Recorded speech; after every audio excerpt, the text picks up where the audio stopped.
Bismillahirrahmanirrahim. Assalamualaikum warahmatullahi wabarakatuh. Balik lagi kita di channel Sumber Dakwah Official. Nah, kemarin kan ada yang suka fitnah ijazahnya Pak Jokowi, katanya ijazah palsu. Nah, sekarang ada yang ketahuan.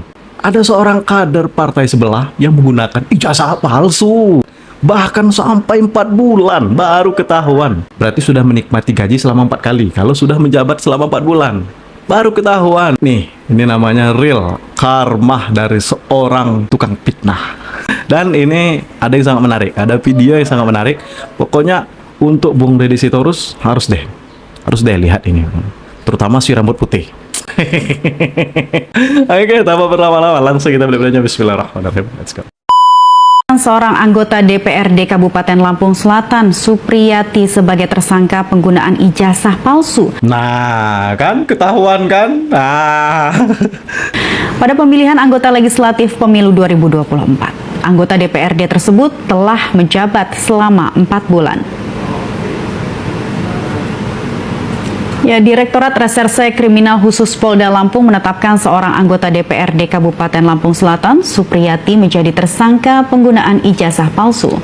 Tersangka Supriyati menggunakan ijazah palsu. Ini yang dituduh Pak Jokowi, yang keciduk petugas partai sendiri. Aduh, karma lah ini kira-kira. Untuk mendaftar pada pemilihan anggota legislatif pemilu 2024, daerah pemilihan 6 meliputi Kecamatan Tanjung Bintang, Tanjung Sari, dan Merbau Mataram.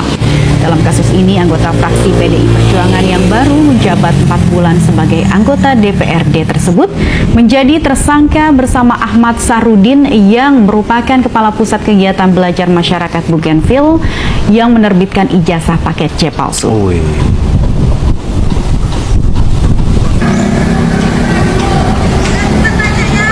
Demikian ketika dicek ijazah tersebut dengan NISN yang ada, terdaftar adalah milik orang lain, yaitu saudara Supriyati. Oleh karena itu, setelah melakukan gelar perkara dan sebagainya, pada tanggal 6 Desember telah ditetapkan 2 orang, yaitu saudara Supriyati selaku pengguna ijazah tersebut dan juga saudara AS selaku penerbitnya sudah menjadi. Kita beri dukungan penuh kepada Presiden Prabowo. Kita semua dan seluruh rakyat Indonesia, saya yakin, menunggu kado tahun baru 2025 dari Presiden Prabowo. Batalkan rencana. Lucu saya kadang-kadang. Mereka yang berbuat seolah-olah mereka yang terzolimi. Ngakak saya. Rencana kenaikan PPN 12%. Wait a minute. Bahwa prinsip yang berlaku di semua negara, segala produk dan jasa itu dipajaki di seluruh negara, ya. Nah, kita masih termasuk negara yang sangat rendah, ya. Kalau kita lihat data-datanya itu, kita masih. Ini untuk Bung Deddy Sitorus, tolong lihat ini jejak digital yang berbicara, bos. Masih di 10%. Rata-rata negara itu 127 negara itu sudah di angka 15% lebih. Jadi kalau bicara soal relaksasi ya atau kemudahan pajak, kita ini hebat, ya. Lalu kita lihat belanja pemerintah untuk belanja sosial, kita di angka 16,6%. Saat negara-negara berkembang rata-rata sudah 30%. Pajak adalah instrumen negara untuk melahirkan keadilan. Jadi tentu pernyataan bahwa pemerintah kejam, saya kira itu pernyataan seperti yang dilontarkan oleh Bang Mardhani, itu sangat kejam, bahkan keji kalau menurut saya. Ya, karena tidak mungkin, ya, bahwa kenaikan pajak itu dimaksudkan untuk membuat rakyat menderita. Tidak mungkin bahwa kenaikan pajak itu dimaksudkan untuk membuat rakyat menderita.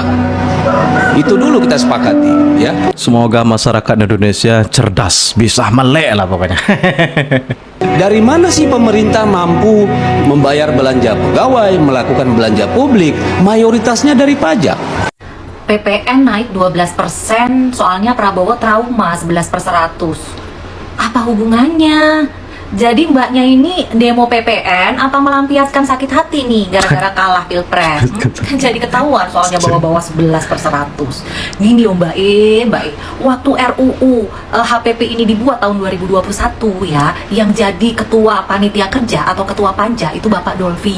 Bapak Dolfi ini dari Partai PDI Perjuangan. Terus hampir semua fraksi yang ada di Komisi 11 DPR RI itu setuju menaikkan PPN kecuali PKS. Jadi ya partai-partai yang mengusung Pak Prabowo, Pak Ganjar, Pak Anies ini kemarin setuju menaikkan PPN kecuali PKS. Nah terus kalau udah jadi undang-undang, emang yakin kalau yang jadi Ganjar atau Pak Anies nggak akan jalan 12%-nya? Pak Ganjar, ingat Pak Ganjar ini kader partai, petugas partai. Kalau kata Bu Mega, kalau nggak menurut sama partai, out, ya. Dan kata Bapak Bambang Pacul, kami ini yang di DPR menurutnya sama siapa? Sama Bu Ketum. Yakin Pak Ganjar bisa menentang itu sama partainya, nggak jalan itu 12%. Terus Bapak Anies Baswedan, ya. Kalian tuh cari ya statementnya Bapak Anies Baswedan saat ngomongin undang-undang IKN. Kata Pak Anies, kalau udah jadi undang-undang, ya tetap harus dijalankan, harus menjalankan amanat undang-undang. Nah yakin Pak Anies nggak akan jalanin itu undang-undang HPP itu, PPN naik 12%. Sedangkan semua partai yang musuh mereka kemarin setuju. Ya betul sih, betul banget. PPN dinaikkan. Terus balik lagi nih. Jadi apa hubungannya tuh 11/100? Kata gua mah ya, cepet sembuh. Ya, ini udah hampir setahun loh pilpres loh, masih aja nyimpen sakit hati. Jangan disimpan, takutnya kan sakit beneran. Ntar harus ke rumah sakit berobat pakai BPJS. Mak, ada pesan dari Bang Deddy Sitorus mengenai Pak Jokowi. Ayo kita simak yuk, udah bawa malaikat dia nih. Jokowi itu lahir dari rahim PDI Perjuangan. Oh, sebentar, gak sepakat aku Bang Deddy Sitorus ya. Pak Jokowi itu lahir dari rahim ibunya. Nah, betul, cerdas banget abang ini, pik ganteng. Ya, bukan dari rahim PDI Perjuangan. PDI Perjuangan itu partai ya. Oke, cocok ya. Sejak dia menjejakkan kaki di dunia politik, menjadi wali kota Solo 2 periode, 1 periode meskipun tidak penuh menjadi gubernur DKI Jakarta, lalu menjadi presiden 10 tahun. Itu tentu ada andil keringat tenaga dari PDI Perjuangan.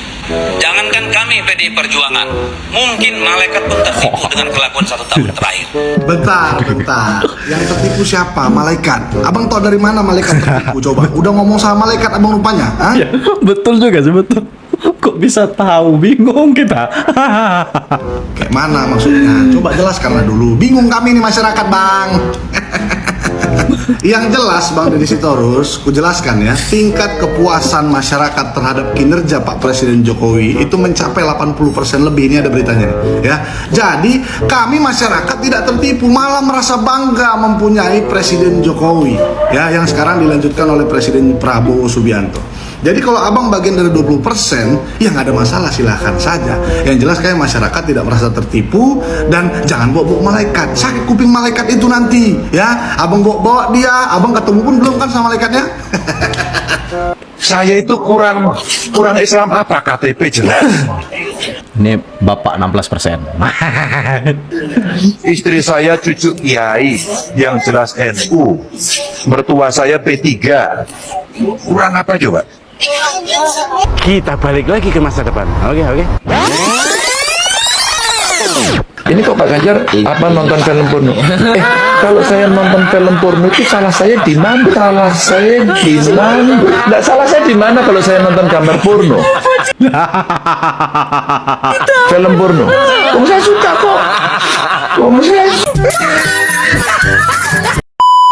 Saya pernah jadi ketua KPU DKI, di mana tahun 2012 saya turut menerima langsung berkas pendaftaran calon gubernur DKI Jakarta.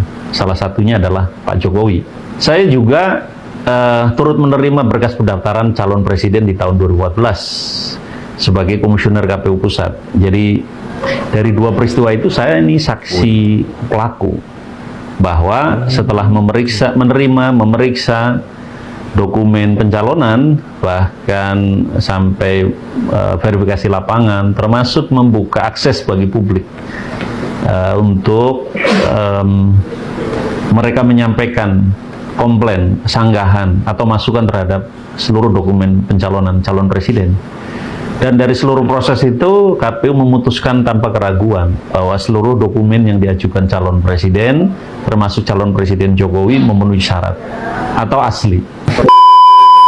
Ya, sebetulnya terhadap tuduhan Bambang Trimulyono dan pihak-pihak lain yang turut mengamplifikasi bahwa mereka menuduh ijazah Pak Jokowi itu palsu atau tidak asli, itu sebetulnya bukan soal ijazah.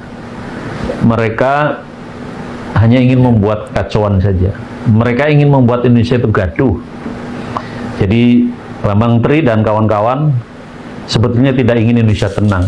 Apa saja dipersoalkan, termasuk ijazah Pak Jokowi yang sudah jelas-jelas terverifikasi dari seluruh pihak itu adalah asli. Ya. Nah, saya melihat Jokowi itu sebagai dikatakan kader PDIP lah, yang berprestasi, bahkan prestasinya melebihi ketua umumnya. Dia bilang yang bilang. Tapi saya setuju banget. Jadi presiden kan 2 periode. Ya.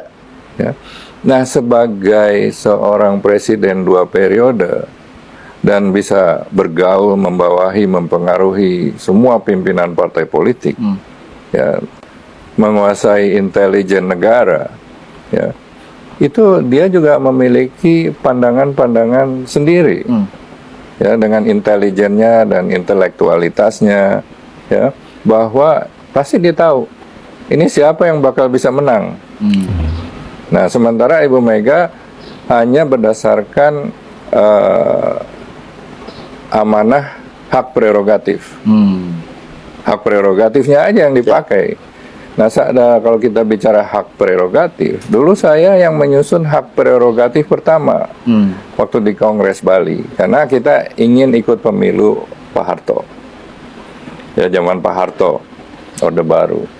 Kita khawatir, itu masih PDI. Ya. Ada dualisme PDI itu. Pemilu Orde Baru yang terakhir ya? Ya, ada dualisme PDI.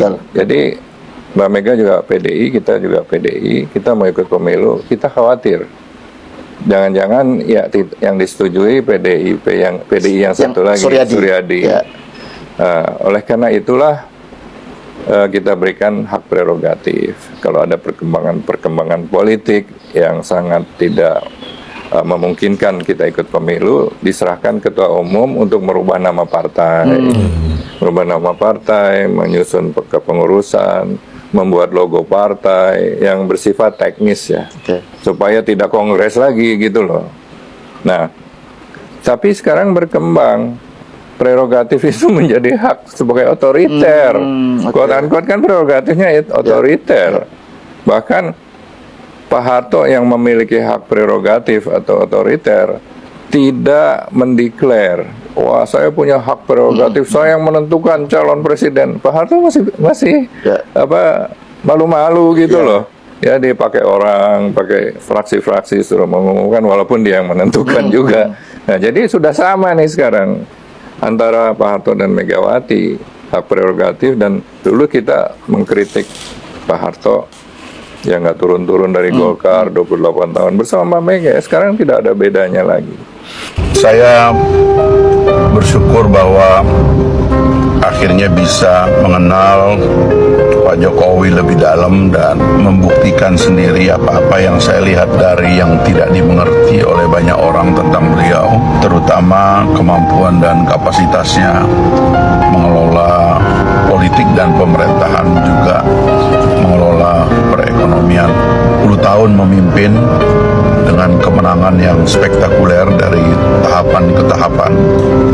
2 kali pilkada kota, sekali pilkada gubernur, 2 kali pilpres. Itu menegaskan kapasitas yang tidak sederhana. Dan oleh sebab itu saya terus terang diakhiri dengan kemampuan beliau untuk mengelola transisi bagi terpilihnya Pak Prabowo dan Mas Gibran, serta rekonsiliasi nasional yang sangat kita dambakan menghadapi dunia yang tidak baik-baik saja. Kita harus berterima kasih kepada Pak Jokowi atas seluruh inisiatif dan sumbangan kapasitas beliau. Saya percaya bahwa beliau masih sangat diperlukan oleh bangsa ini, terutama agar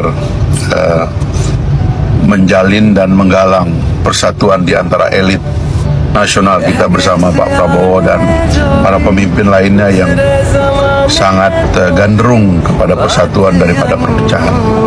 Selamat Pak Jokowi memasuki masa pensiun dan terima kasih atas seluruh karya dan bakti Bapak kepada bangsa Indonesia.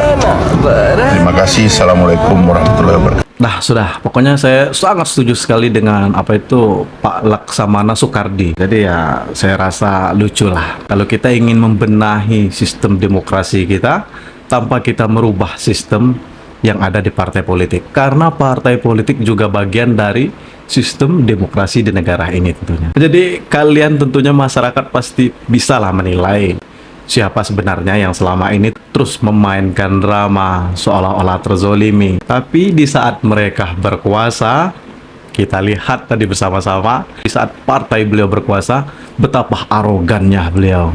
Mungkin di sini istilah partai wong cilik bisa diplesetkan ke partai Tina. Dah, saya akhiri. Tetap jaga rukun aman persatuan Indonesia.